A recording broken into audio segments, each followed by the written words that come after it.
சென்னையில் ஊர்வலமாக எடுத்து செல்லப்பட்ட விநாயகர் சிலைகள் கடலில் கரைக்கப்பட்டு வருகிறது. விவரங்களோடு செய்தியாளர் கோகுல் இணைக்கிறார். கோகுல், விவரங்கள்.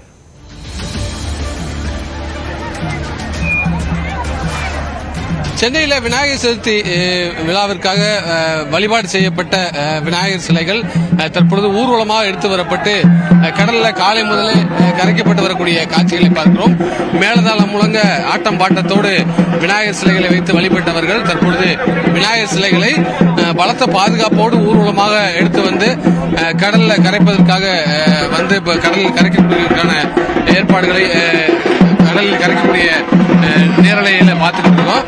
ராட்சத கிரேன்கள் மூலமாக விநாயகர் சிலைகள், பெரிய அளவிலான விநாயகர் சிலைகள் கடலில் கரைக்கப்பட்டு வருகிறது. இதுவரை பட்டினப்பாக்கத்தில் மட்டும் ஏறக்குறைய 500க்கும் மேற்பட்ட சிலைகள் காலை முதலே கரைக்கப்பட்டுள்ளது. பொதுமக்கள் யாரும் கடலில் உள்ளே இறங்குவதற்கு அனுமதி வழங்கப்படவில்லை. தொடர்ந்து கடலோர காவல்படை மற்றும் தன்னார்வலரை கொண்டுதான் சிலைகள் வந்து கடலில் கரைக்கப்பட்டு வருகிறது.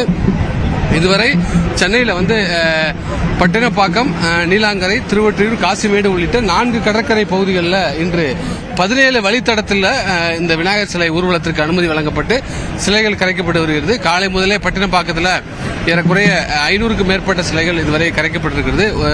ஒட்டுமொத்தமாக 18,500 போலீசார் பாதுகாப்பில் ஈடுபட்டிருக்காங்க.